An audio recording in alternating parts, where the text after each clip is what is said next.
Hi, this is Caraid O'Brien, and I'm here with my very good friend, the artist, director, and producer, Mara McEwin, who was one of my first friends that I met in New York City when I came to be an artist in 1997.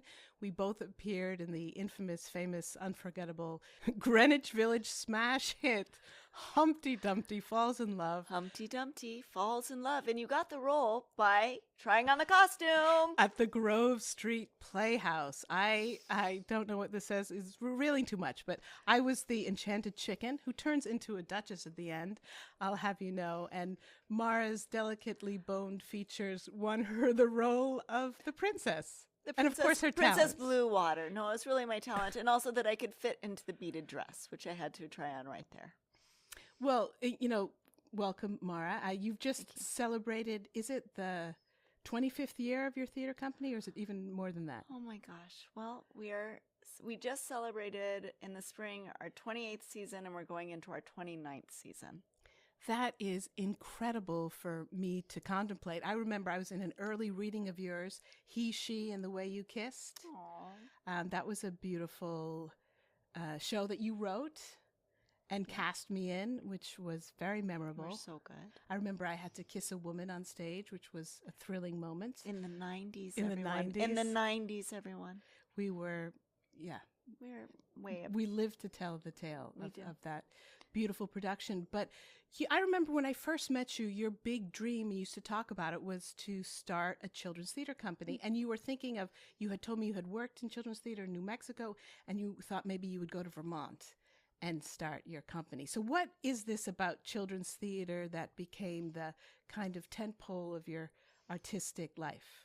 I think even in college, like my idea of what young people needed was so much more elevated than what they were getting. Mm-hmm. And I had the real honor of being the assistant to the artistic director at Southwest Children's Theater. That was my first job out of college, and it was amazing. And the women who ran that theater were like two of the best mentors that I could ever ask for. And they taught me so much just about everything down to you're going to have to get a storage unit if you want a theater company. They taught me everything from the board to how to run a company, how to run the books, how to make sure that you are keeping on schedule, to the fact that they just were always going, but they were living their life in this really beautiful way, and I loved them.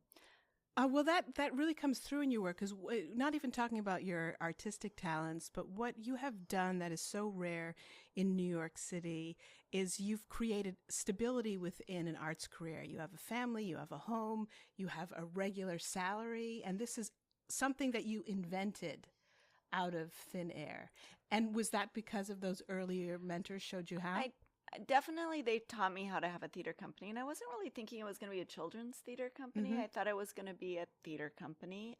There wasn't a lot of women who were able to like go out and direct, and I felt like it was really male dominated in New York City, especially in the 90s. Oh gosh, it was unbelievable. We couldn't even like talk in the same room. They would overtalk us. Mm-hmm. Even if you were like having an artistic conversation with the men in the room, they always kind of dismissed us. Yes. And that was really frustrating. And I felt like women had the right to direct and write, and there were a lot of women's theaters just jumping up at that point, starting up the Women's Project, the Women's Theater Company. Mm-hmm. There was just so many wonderful things happening at that time, and that really inspired us to make our first production, which was Off-Broadway. It was actually for adults, and it was Dance of My Daughter. Oh, yes, I remember that show. What was also interesting to me about you and your passion for children, you were a famous babysitter in the 90s. You did all these parties at the Central Park Zoo, was that you were an only child. So did that give you, how did that connect to your desire to focus on children's work? I just feel like children are so important to like the betterment of society. Mm-hmm. Like if we don't have children who are stable and given the boundaries and the things that they love and need and nourished and artistic life, then they don't grow up into being caring human beings when they become adults. And that was just something that I really felt strongly about. I just really love children. I love being around them. I just love the way they see the world. They're so open. They think about things in very interesting ways, whereas grown-ups have kind of already figured out how everything works, and so they're very closed off. And children are really open. And so it's also a good place of being that you want to, give them good art. Like, it's just like you don't want to feed your kids McDonald's, but you just don't want to feed your kids, not nutritious food, because it's going to really hurt them in the long run. It's the same thing with art. You don't want to just give them the loudest, the funniest, the fastest. That's just like fast food for children. And that's what people at the time that we were starting to make work were doing for young people. I like to call it the basement theater of children's theater. And it was just kind of loud and obnoxious and not really thoughtful. And so you have brought your work directly to the youngest possible. They're called baby dramas, right? Mm-hmm. Can you tell me a little bit about what that is? Well, thank you for asking, Caraid. Treehouse is really recognized as the first American artist to create work for babies, especially dance theater. This is a really popular genre actually in Europe and in Canada and Australia, and we were seeing some of this work, and I just knew that we could do something else. So in 2012, we premiered Hatched, which is for the youngest babies, toddlers. And I wasn't sure if American presenters, not that the audiences, but presenters would be willing to present the work unless we did it for their older siblings. So I always said it's for the babies and their siblings. And that piece is still touring. 13 years? Yeah, it's a beautiful, 13, beautiful 14 show. Years? 15 years? Oh my gosh. Well, it's been going for a very long time. So now we have lots of little baby dramas. We have Flutter, which is for 6 to 18 months, and it's a beautiful show. We actually just were presented at the Kennedy Center for a week of sold-out shows. It was an amazing time, and we've been at Lincoln Center. We've been all over the United States, actually, with that piece. And then because of that piece, about 18 months, they start doing a lot of running. And you can't, if you ever see one of our pieces, we don't ask the audience to sit because that's not how that age would enjoy a show. So they're in the middle of the show. So the next piece I made for 18 to 24 months is for the toddler to just run and have fun and explore the stage.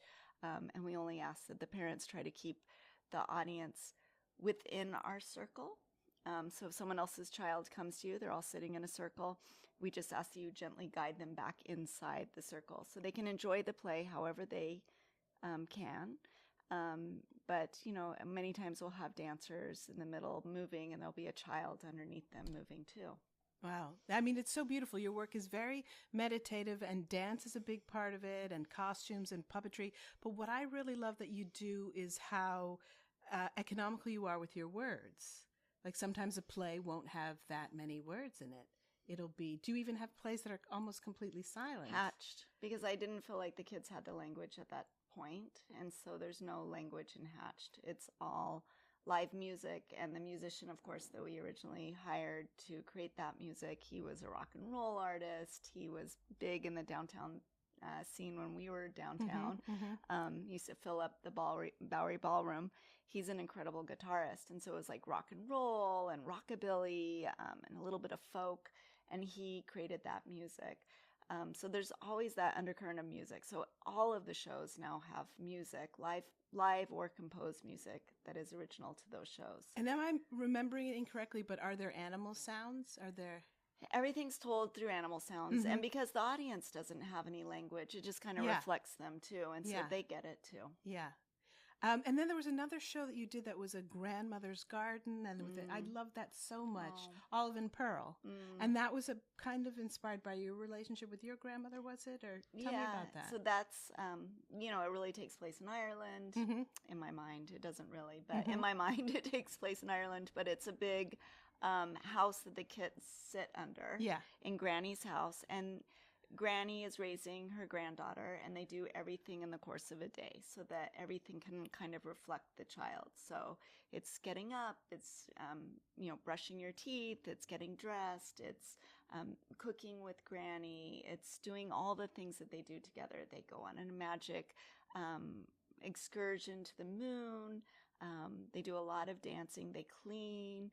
And everything is fun together that they're doing together. And it's really inspired by when I was little. I really believed that my grandmother lived in the moon when Oh, I was wow. really little. And I used to always talk to the moon. I grew up in Wyoming, so the moon was always like very present in my life. And so there's a lot of scenes of the little girl going to the window and asking, is the moon awake? Is there the moon? Where is the moon? And asking her granny. And it's kind of like that idyllic, image of a grandmother who really nurtures her granddaughter. Wow, that's incredibly beautiful. It's very moving to me because I think my first two great artistic mentors were both of my grandmothers. There was my mother's mother who lived in Galway, and we were just doing all these domestic arts together. I mean, she was a wonderful knitter and crocheter, but we would plant food in the garden. We would dig up the potatoes. We'd make brown bread and scones together. And I felt such peace with her. And then my father's mother, who lived in Louisburg in County Mayo, she was a different type of homemaker. And she was so funny. She was just a brilliant storyteller, and people would come to her to hear her stories, and she loved to manipulate her audience. She'd get us laughing at tragedy and weeping at something funny. She would just always, she had us in control. I don't know if the word is manipulated, but she controlled our emotions. And I've never met a performer like her before or since. And You're like that, Caraid. Oh, thank you. Thank you. But what she taught me was that theater happens everywhere. Yes. And she never got a chance to be on a stage. I don't even know if she probably went to plays, but not big plays. There would be local community theater plays. And that it's not even that these are moments to perform, like we're masking or faking something. Yeah. It's just like this, they're moments where we can bring our creative gifts into conversations or into connections and that feel magical in everyday life. Well, storytelling is such a big part of our culture. So like that, even though you were born in Ireland and my family is American Irish, I guess you would say, or Irish American, we always have stories, right? Stories are what connects us to each other. And so many, that is like our culture. We're always like, who's going to tell the better story? It's always like one up, one up, one up, one up, one up. And the story gets longer and longer every time you tell it, and it's different, and someone else remembers a different part of it. That definitely is part of our culture, but I think that's amazing about your grandmother. Thank you. And amazing about you. Thank you. She used to have, when I was like 10 or 11 years old, she'd give me a little whiskey to put me to bed after because I would be so animated. And which brings me to another point, that so much of storytelling and that kind of intimate, magical moments in Irish culture is around alcohol, whether it's in the pub or, in other locations. And as we grow in life and decide we want to create without that, I mean, you have been so spectacularly successful in creating magical moments that are so, I can't think of the exact words that are so safe and are so, I mean, they're for children, so they have an extra bubble of protection around them, but they're just as imaginative and inventive as any story. Oh, thank you. And is that something that I think that, we're kind of losing in our society as we get older. I'm kind of noticing that we're losing that sense of storytelling, that the storytelling is changing, I guess. It's changing to like the screen. And I want our theater space to be a place of love, of comfort, of community, and just like learning and giving back and forth between that audience and the children. So you're going back and forth. I feel like we're losing that. I think it's so important for young people to have a sense of a place that they can feel that community and that sense of connection. Yeah, it's hard to think that everybody has access to that. Everyone's from different types of families. So some people, I mean, you go into schools and you give people theatrical experiences or children theatrical experiences who've never been to a theater before. It really blew my mind when we first moved here and when we first started our very first play for young people, because once we transitioned from the adult theater, we did a play actually for Nino Nada, and we started that Flying Through Rainbows, and it was about the letter O, and she went on this journey through the alphabet, and she was trying to figure out why she was the only one that was a perfect circle, because even Q has a line, and so she was really trying to figure out her way in the life. And during that, my partner, my creative partner, created this idea that we would make all the dresses out of shower curtains. We had no money, and we'd make all the dresses out of shower curtains. And along the way, she would become more colorful, and so they painted themselves as they danced, and it was really a beautiful play. Um, I've lost my train of thought. Well, what I wanted to ask you is that what is it like? I think you've told this to me before, that you were surprised that there were all these kids in New York City had no access to theater. They had never left their neighborhood. So we lived in Hell's Kitchen, we worked in Hell's Kitchen, we performed in Hell's Kitchen, and we would have children here in Hell's Kitchen who had never been to a Broadway show, and the Broadway theaters are 1 block away. Yeah. And at that time, there wasn't really affordable tickets. There weren't tickets that were open to low income. That is a concept that came later in New York. And kids weren't being invited into the theater, and it wasn't really accessible to them. So that's why we really started doing like affordable tickets. We started giving free tickets to the neighborhood kids in the neighborhood schools so that they would come to the theater that was just blocks away from them. And they would always come in and just be like, do you live here? Like, they just could not get over the sense of a theater. Yeah. And, I always say my religion is the theater. Like, it's so special to me. Yeah. And it's a place of pure reverence, and it's where, it's where our highest calling is. Yeah, it's a sacred space, and I think that we can create that sacred space everywhere. It's incredible if we can have a Broadway theater, but just as you've done, sometimes that sacred space is a living room or a street or somebody's home, or you've also brought your theatrical life into your family life, and you raised your daughter, who's a senior in high school now, in the theater. And how did that both impact your ability to be a parent, and what kind of influence was it on her growth? I mean, one thing it's so great about having your own company is that I can stop at 3 and I could go and pick her up from school. And I had a company that was a lot of young artists who were, always willing to like babysit. I would pay them, but always willing to come over and help too. That they really were our family in many ways. So she was always raised by like very thinking people who were very caring and nurturing as well. And then always being available. So, for women, they have to leave the workforce. Like, that's it. Like, literally, they have a kid. Even if you try to juggle both, it's really, really hard to succeed and be a good parent at the same time. And I felt really fortunate that it was my company and I could call the shots. I have to go now and take my child to the doctor, or I have to go now and take my daughter somewhere else. And I could do that with her. And then she could be at the plays. Like, she came to all the plays. She came on tour with us.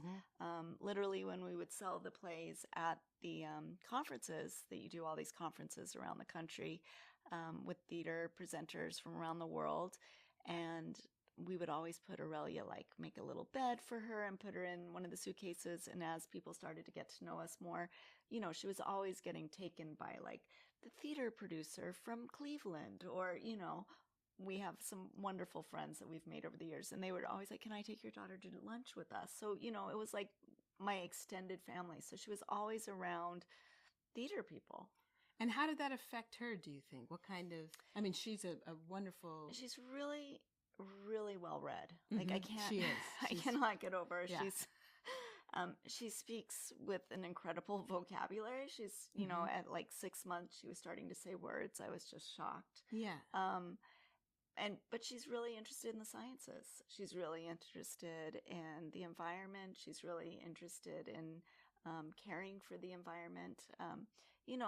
She sees art as a place that you don't make very much money, and we live in a city with a lot of money. So that has come up for her, like, oh, but then she wants to go into the sciences, which really isn't a moneymaker either. But I just keep saying to her, like, you have to follow what you love. And that's going to be a creative path too in some ways, because she's going to figure it out which way she goes. It's very interesting. I kind of love the sort of way that the children of artists take art for granted, and they're like, well, this is something that always exists and this is it. And my son also saw the difficulties of creating art, and he saw when I was burnt out, or where he saw when I ran out of money, or he saw the conflicts that it might cause. And I would put him in shows because I couldn't afford to pay babysitters. Or at least I put him in the first act of a play so that I only had to pay the babysitter for the second act. And he was a little bit reluctant, but he knew how serious I took it.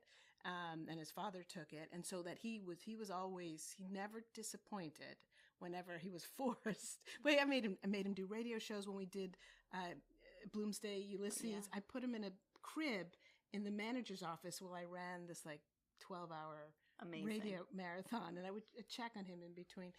And that also led him to dive into the sciences and be like, oh, art, whatever. But now that he has left home and is in college, he's, exploring his artistic side and understanding what kind of he got as the air that he breathed, that he didn't even notice until he met other kids who didn't have access to that, or since he had a fully developed sense of an artistic vision. Yeah.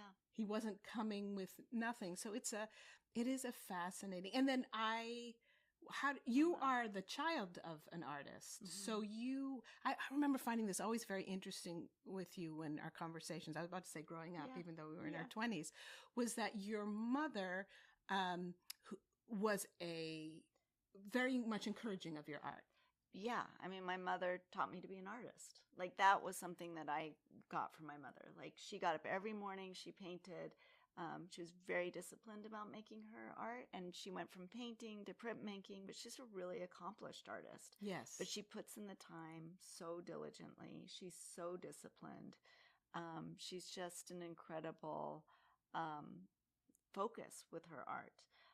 And I saw that, and I was raised around that. And Emily and I both were raised with artists. And Emily is my creative business partner and my best friend from childhood. Amazing. So she's 6 months older.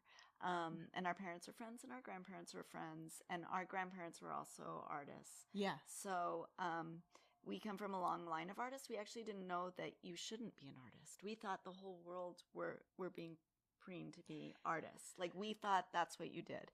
And every Saturday, my mother and her grandmother, they would drop us off at her great aunt Susie's house, who was a painter. Yes. And with her sister Lucy, and we would, we had art projects every Saturday for our entire life. So we would be making ceramics, or we would always be throwing pottery. We would make sand art. We would make paintings. She had a wheel downstairs in her basement. And then we would have lunch, because art comes with food. Yes. And we really believe in that still. Yeah. Our company is very well fed. And then we would go and play outside. And we were always imagining little games and playing. So in many ways, we never stopped being artists, and we never stopped playing. Yeah. I love that you say art comes with food. I have my philosophy of parenting was that a bath, food, bed, or draw or create something. And that would solve any problems. And if it didn't solve a problem, then the problem was unsolvable. And, mostly for 85%, there were some emergency room visits or, other things that had to be sorted out. But for 85% of things, that's what I believe that kids need. If kids are acting up, they're hungry or they're tired. Same for us. Mm-hmm. We're feeling unsettled. Oh, we're tired, or we're burnt out, or we're hungry. It's really simple. And I think people put so much more into what the human existence is, and it's not that hard. It really is about taking care of each other. Yeah, there's something else I wanted to talk about. I don't know if you've read Mary Catherine Bateson's book, Composing a Life. And she's the daughter of the anthropologists, Margaret Mead and Gregory Bateson. And she talks about the way women create, or the way women work even. And was mentioning this book. That's wow. So and how we have to, if we have children, there is a pause there. No matter if you go back straight to work or you take time, you have to adjust your life. I mean, men do too, but the reality is that women do 90% of that up at this point in our culture. And she talks about the cyclical nature of motherhood and of childhood, and the way is reflected in the way that it's most advantageous for us to work, which is project based, which is time to take rest, which is time to focus on different things. And I've definitely find that what I love a lot about whether it's the creative world or the freelance world is that there are times to go hard and there are times to make sure you refill the well. And that creates kind of financial challenges because our society is set up that we stay on the hamster wheel. But it's absolutely, for me, it's absolutely necessary to doing my best work is these periods of not doing my work. Do you relate to that? So much. So much. And as our company has gotten bigger and like we've gotten busier, we used to take more time in the summer to really like use that as an incubation process for ourselves about doing nothing. Like honestly, all I want to do is like garden and make food and like travel and hike. Like I don't want to be thinking about the plays necessarily. And that has gotten to be smaller and smaller as we've gotten busier and more shows have happened. But I like to like really dedicate like certain weeks. Those are just like where we're going to stop. Because right now we've gotten almost too busy at times that I'm just like from this time from the fall until June through end of June, we are so busy. It's insane. Wow. The another thing that I really love about your work, I mean, you talk a lot about, and we share this in common, the mentors that you've had, that whether it's the ladies from the Southwest who showed you how to run a theater, or it's your acting teacher, Addison, and how they've influenced for your work. But you've made it a commitment to pass that on to either your younger company members, but you've also sponsored playwrights and you've created programs that bring other young artists up. Can you tell me a bit about them and what's your intention with that? I think it's my duty. Like, honestly, I think it's my duty to treat everyone with love and kindness. And I'm going to cry because I was so mentored and loved as a person. Yes. By such incredible artists that I just think that I'm also a crier, just so you all know. I just think it's really important to share that with others. I'm really proud of the work that Treehouse does. We have a program for LGBTQIA kids and students. And, you know, that really came out of the fact that during the pandemic, so many young people who are going through the beginning of their figuring out who they are in their identities, were feeling really isolated. And we had a lot of parents reach out to us and just saying, like, do you have any programs? So we started branching out as a book club. And then shortly after, I came up with this idea that we would go into the schools or have like public workshops where kids who were starting to question if they were queer or not, or they just wanted to know more about queer history and queer identity, could gather with a community of mentors.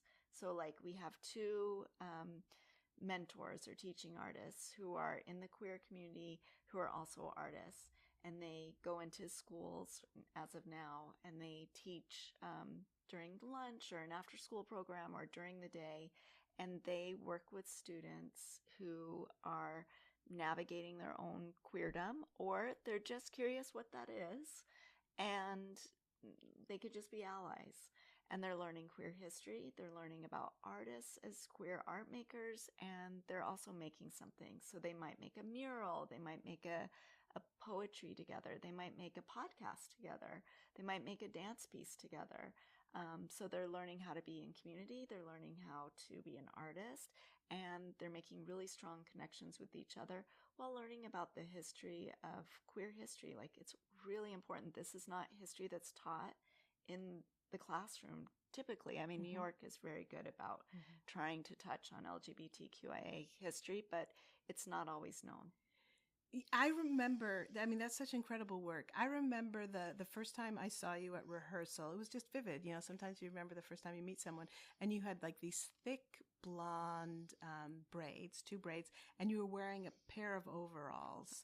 And it was so clear to me that you were from somewhere other than New York. You know, you had still had the flavor of Wyoming on you. And I know you've done Coyote's Dance. You've brought some of that kind of vast beauty of your home state into your work, but also because it was, you grew up, am I right in saying, in a very Republican area? Well, no, actually. No. It actually was Wyoming, which people don't realize is very, very red now. Like, it's completely red. Mm-hmm. But when we were growing up in the 70s and early 80s before Reagan, it was Democratic. And my uncle was the union head, and Wow. my dad was a union worker, and my grandfather was a union worker, and I grew up on picket lines, and we learned how to fight for people, for the people. I was raised a really strong, Democrat.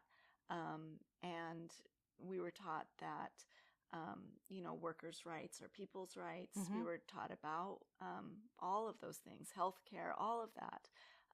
And we were raised in a very democratic area. It wasn't until Reagan pretty much shifted the way people voted in this country and for Wyoming.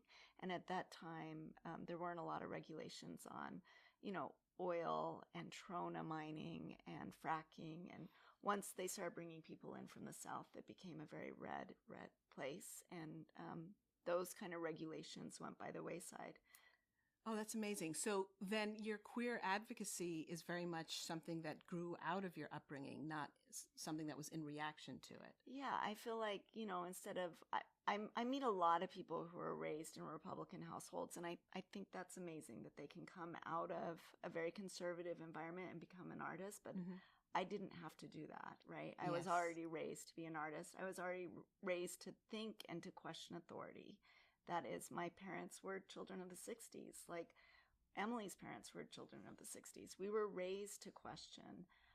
We were raised to analyze everything. We were always raised to question the government and to figure out what is the best solution for the people. Because this is a very young democracy, and it takes all of us to work towards this. And I watched as my uncle was one of the very first people in Wyoming to lend an olive branch to the queer community, because at that time, that's how they could kind of collaborate together and put their kind of, for the workers and for the queer community, could kind of work together in Wyoming, which was amazing. And this is all before Matthew Shepard. Wow.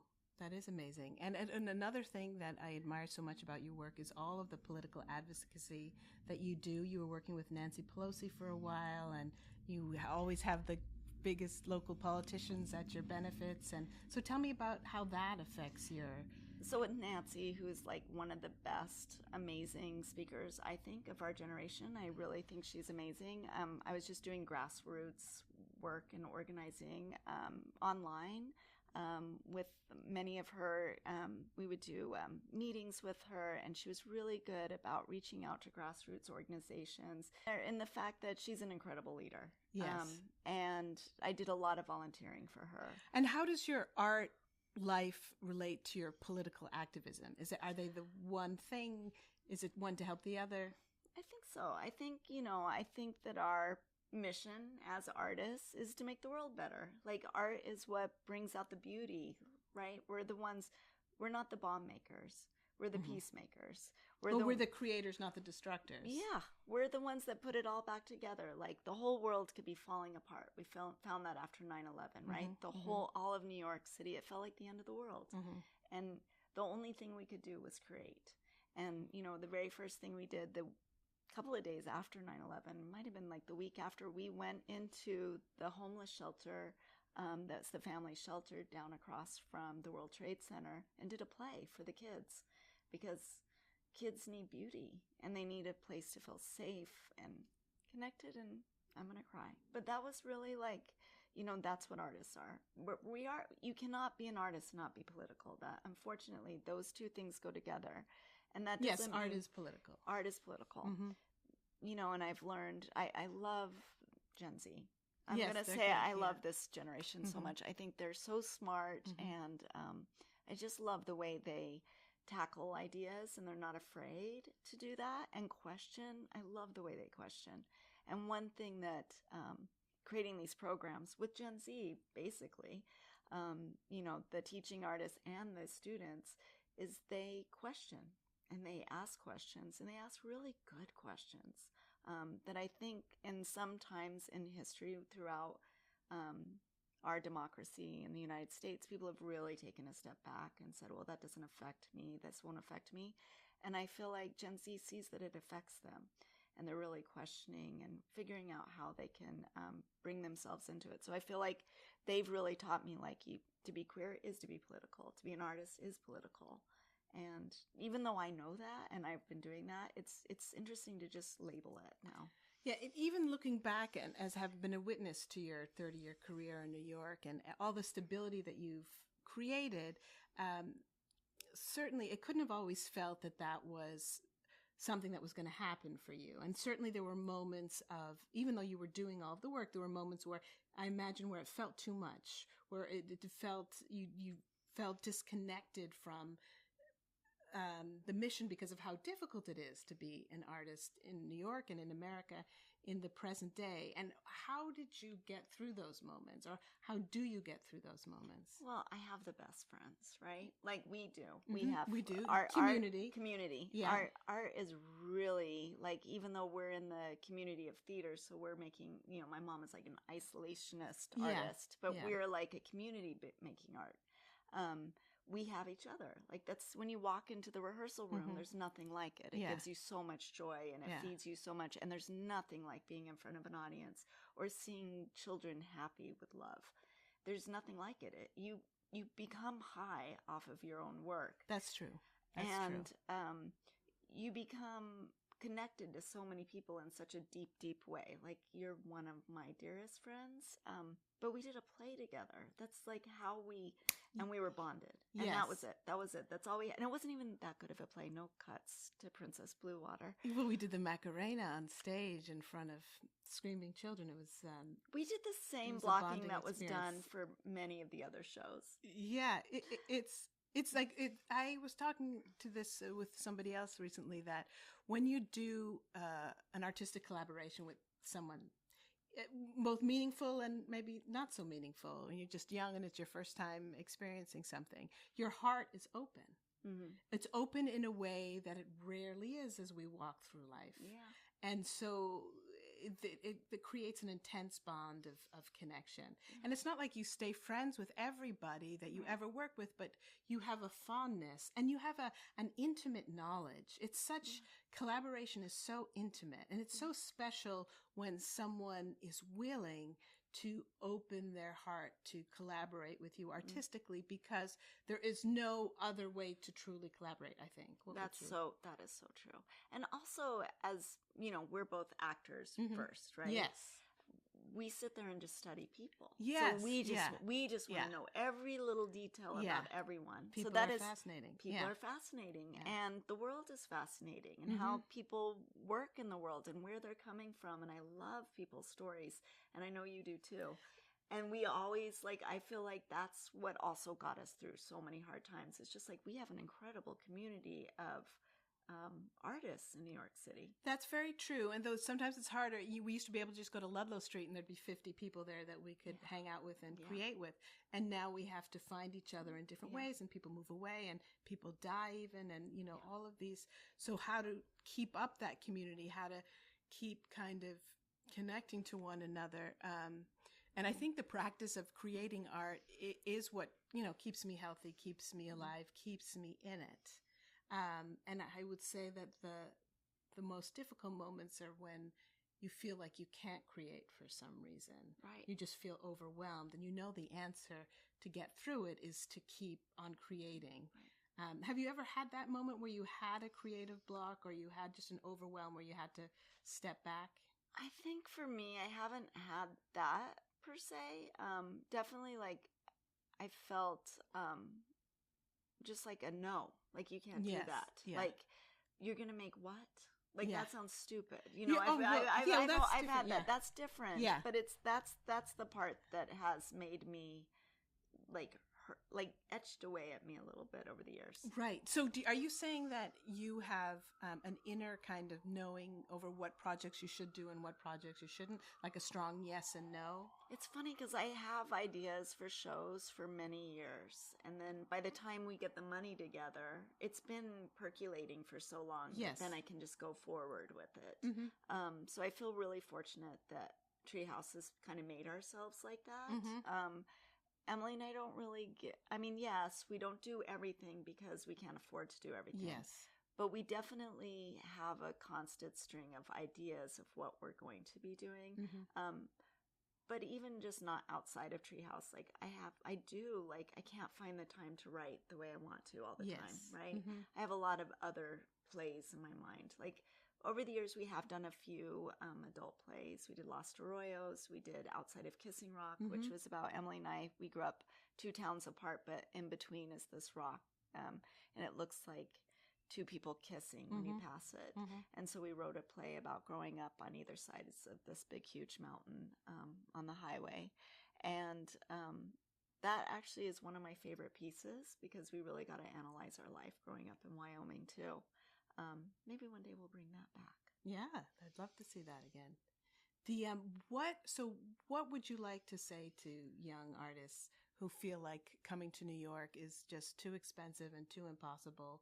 And how do they create their own artistic lives? I think you shouldn't put boundaries on yourself. Like, don't take that off and don't listen to the naysayers and believe in what you want to believe in. You can do it. It's hard. It's really hard. I'm not going to say it's not. You have to have determination like a brick wall. And you have to you can go home and cry because it's hard. People are going to tell you no. And they're going to be mean to you at times. But you're just going to have to say, I'm going to do this. And I can do this. And if you see a new way of doing it, do it. Like, just do it. If there is a will, there is a way. And you will find your community. If there are anything, New York is the outcasts. We are the kids that were in high school that were made fun of. We were the kids that didn't really fit into the small towns. We all live here now. And we're making a great city. It's a wonderful place to live. It's a wonderful place to raise a family. It's expensive, and we thought it was expensive when we were first here.